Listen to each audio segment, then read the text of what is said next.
Hello বন্ধুরা, আমি সুস্মিতা। আরেকটি নতুন ভিডিওয় আপনাদের সকলকে স্বাগত জানাচ্ছি। আজ আমি কথা বলবো এই অক্টোবর নভেম্বর মাসে যে ফুল ফোটে, খুব সুন্দর একটা ফুল, স্থলপদ্ম। এই গাছ সম্বন্ধে এবং এই গাছের পরিচর্যা সম্বন্ধে আজকের ভিডিও। স্থলপদ্ম গাছ একটি সান লাভিং প্লান্ট। এই জন্য একে যেখানে 6 ঘন্টা সূর্যের রোদ আসছে সেই জায়গায় রাখতে হবে। আর এই স্থলপদ্ম গাছ সিঙ্গেল ভ্যারাইটি আর মাল্টিপেটাল বা ডবল পেটাল একটা আছে, সেই রকমই হয়। আর এই যে দেখছেন, এটা আমার একটা সিঙ্গেল পেটাল পিঙ্ক কালারের। এই গাছটা 1 বছর আগে লাগানো হয়েছে, বেশ এখন প্রথম কুড়ি এসছে। আর এই গাছটা কিন্তু খুব বেশি ডালপালা হয়নি, একটাই ডাল রয়েছে, কিন্তু দেখুন কুড়ি এসে গেছে। অক্টোবর মাসে গোড়ার দিকে আমি এই গাছে কিছু মিক্সড খাবার দিয়েছিলাম।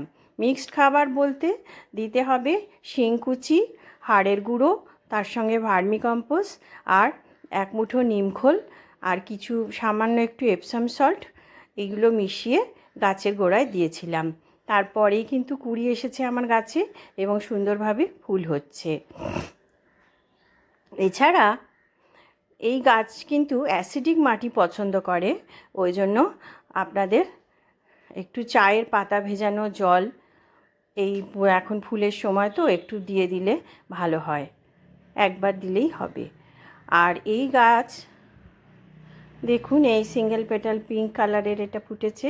আর যেটা ডবল পেটাল বা মাল্টিপেটাল হয় সেই গাছটা সকালের দিকে সাদা রং থাকে, তারপরে হালকা পিঙ্ক, পরে দেখা যায় ডিপ পিঙ্ক রং হয়ে যায়।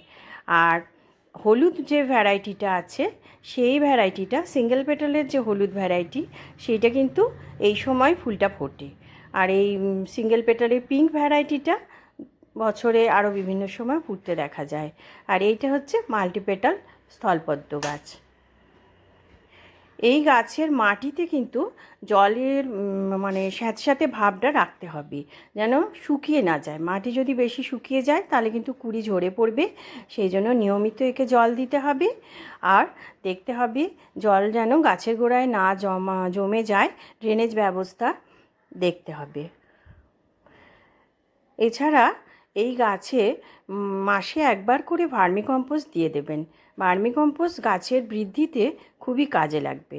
এছাড়া খোল ভেজানো জলও 15 দিনে একবার করে দেবেন এই সময়।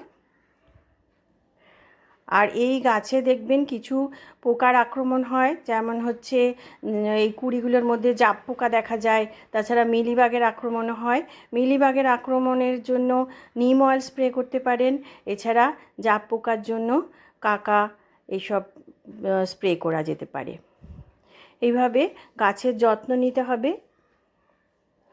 এছাড়া এই গাছকে যদি নার্সারি থেকে এনে বা ডাল কেটেও এই গাছের চারা কিন্তু বানানো যায়। আর যখন চারা বানানো হবে তখন মাটি, বালি, ভার্মিকম্পোস্ট মিশিয়ে তাতে চারাটা প্রতিস্থাপন করবেন।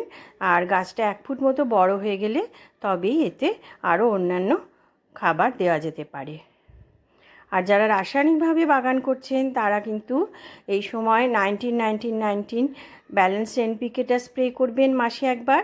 আর 0050 এইটা 1 গ্রাম 1 লিটার জলে মিশিয়ে গাছের পাতাতে স্প্রে করলে খুব সহজেই ফুল এসে যাবে।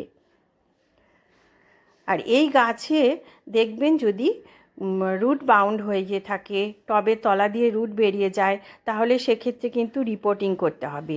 আর 2 বছর অন্তর একবার করে রিপোর্টিং করে দিলে গাছটায় কিন্তু ফুলের সংখ্যা বৃদ্ধি পায়। এই গাছ বহুবর্ষজীবী, তাই একবার লাগালে অনেক বছর ধরে কিন্তু এই গাছটা আপনার সঙ্গে আপনার বাগানে থাকবে। এছাড়া বছরে একবার করে প্রুনিং করে দেবেন। এই ফেব্রুয়ারি মাস নাগাদ প্রুনিং করলেও ভালো হবে।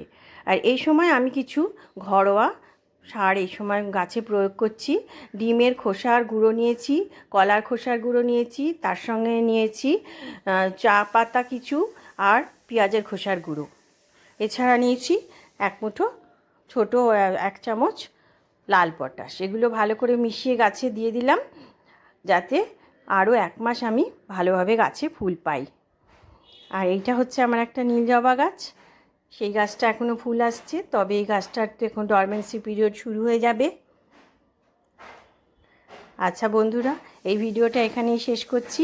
আশা করি আপনাদের ভালো লাগবে, আর ভালো লাগলে অবশ্যই আমার চ্যানেলটি সাবস্ক্রাইব করে আমার পাশে থাকবেন। নমস্কার বন্ধুরা।